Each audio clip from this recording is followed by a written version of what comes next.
Dzień dobry, moi drodzy, dobrnęliśmy do początku połowy tego tygodnia, czyli jeżeli przeżyjemy dzisiejszy dzień, to już będziemy mieli połowę tego tygodnia za sobą, czyli jest jednocześnie powód do radości, że tak jest, jednocześnie do smutku, że znowu minęło parę dni naszego życia, bez względu na to, jaka jest nasza opcja, to nie pozostaje nic innego, jak po prostu krzyknąć Good morning, Vietnam!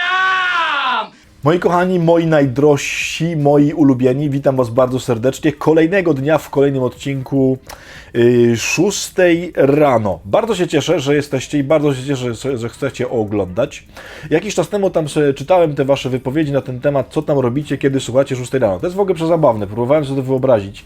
Te różne czynności, które wykonujecie, a gdzieś tam po prostu w tle, albo z boku, albo centralnie w ogóle przed Wami leci 6 rano. Bardzo to jest miłe, że mogę Wam towarzyszyć w takich, że tak powiem, normalnych momentach dnia i że no jakoś tam jestem pewnego rodzaju takim towarzyszem Waszych poranków. Strasznie to jest fajne i bardzo za to dziękuję. Kochani, oczywiście zaczynamy od filmiku, albo dzisiaj raczej od serii filmików. Różne są rodzaje transportu na Ziemi. Jak wiecie, są bardzo szybkie, bardzo powolne, wygodne, niewygodne i tak dalej. Chyba jednym z najbardziej nietrafionych pomysłów, jeśli chodzi o podróżowanie, to podróżowanie za pomocą żółwia, no bo żółw nie jest za szybkim zwierzęciem. Ale jak widać, szczególnie niektórzy współtowarzysze świata zwierzęcego postanowili żółwia do takich celów wykorzystać.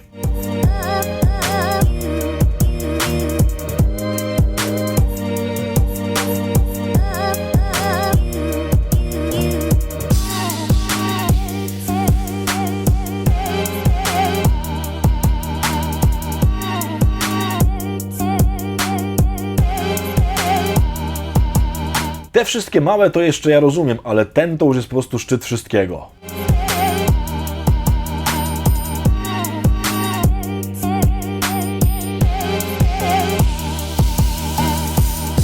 Dobrze, kurczę, że nie mieli słonia, nie? Bo jakby jeszcze słoń taki na przykład na 4 żółwiach jechał, to już w ogóle. Kochani, oczywiście ten filmik dzisiaj będzie wprost o cytacie, bo dzisiaj będzie cytat żółwiowy, więc może po prostu posłuchajcie, jakie mam dzisiaj dla Was zdanie zoologiczno-animalsowe. Będzie ono następujące. Żółw porusza się z prędkością wystarczającą do upolowania sałaty. Moi drodzy, to dzisiejsze zdanie, w sumie to zdanie nawet pasuje dzisiaj do autora, jest autorstwa niejakiego pana Terry'ego Pratchetta. Przypuszczam, że niektórzy go kojarzycie, ci, którzy czytają sagę o świecie dysku, to wiedzą, o co chodzi, całkiem sympatyczne książki. Na pewno dam sobie uciąć głowę, gdzieś tam w świecie katolickim jest jakieś przekonanie, na pewno u chociaż 1% ludzi, to jest na pewno jakieś zło. Więc Terry Pratchett i świat dysku strasznie fajni są. I dzisiaj zdanie o żółwiach. Bardzo lubię to zdanie za jego taką ironię, ale taką w punkt też trafioną adekwatność, że tak powiem, w wyrażaniu pewnej natury ludzkiej wbrew pozorom.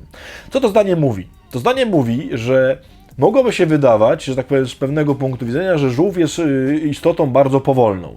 I to prawda. Większość żółwi, tam no są jakieś tam wyjątki, które dosyć szybko się poruszają, ale większość absolutnie po prostu w żółwim tempie i strasznie ślamazarnie się rusza.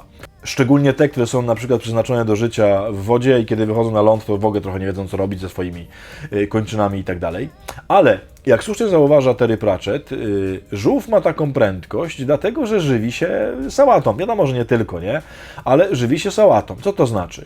Bez sensu, żeby żółw miał prędkość, nie wiem, lamparta, tak? Albo geparda. Lamparta? Co to jest lamp? Ale jest lampart, nie?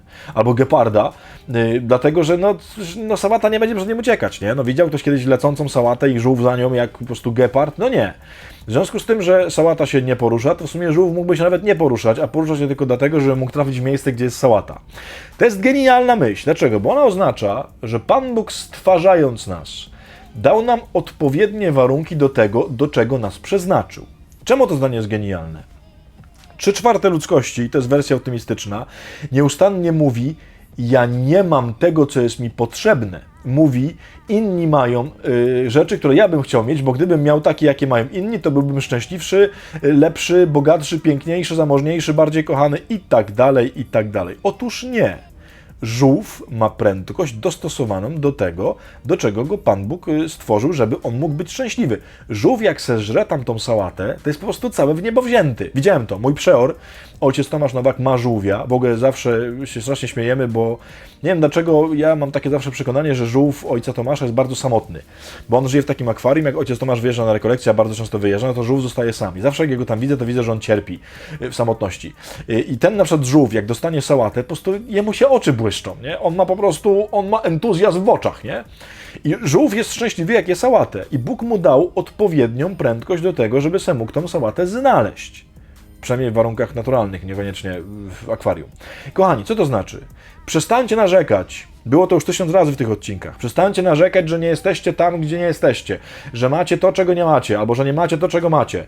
Nie wiem, co tam o co to chodzi, ale na pewno jażycie, o co mi chodzi. Kochani, Pan Bóg dał wam wszystko, co jest wam potrzebne. Tobie dał wszystko, tobie. Dał ci wszystko, co jest ci potrzebne do tego, żebyś znalazła szczęście w swoim życiu. Że czasem trzeba się oczywiście ruszyć, tak jak żółw się musi ruszyć, żeby tą sałatę tam znaleźć, że ona sama ta sałata nie przyjdzie, bo sałata nie chodzi, jak zauważyliście. To prawda. Ale żółw ma odpowiednią prędkość, odpowiednie zęby, odpowiedni sposób ukształtowania, żeby tę sałatę znaleźć. Że pewnie są jakieś tam różne istoty, które mu w tym przeszkadzają, to pewnie. I tak samo jest w naszym życiu, ale Pan Bóg wyposażył cię absolutnie we wszystko, czego potrzebujesz do tego, żeby znaleźć szczęście w życiu. I to jest w ogóle jedna z najważniejszych zasad życiowych. Przyjąć, że mam, albo że w moim zasięgu ręki jest zdobycie tego, co jest mi potrzebne i mam do tego potrzebne możliwości i właściwości. Więc przestań mi jęczeć, przestań nieustannie się użalać nad sobą, ale mi jedzie dzisiaj. Przestań, w sensie, że mówię tak ostro, przestań się użalać nad sobą, tylko uznaj wreszcie, że Pan Bóg zrobił dobrą robotę, kiedy cię stwarzał, bo zrobił. Nie zrobił bubla, nie tak, że mu coś nie wyszło, że mu brakło jakichś tam i dał innym, a tobie nie dał, bo już nie było więcej w niebie, tylko dał ci wszystko, czego potrzebujesz, czyli jesteś w gotowości i w możności zdobycia szczęścia w tym życiu, dzisiaj, w środę.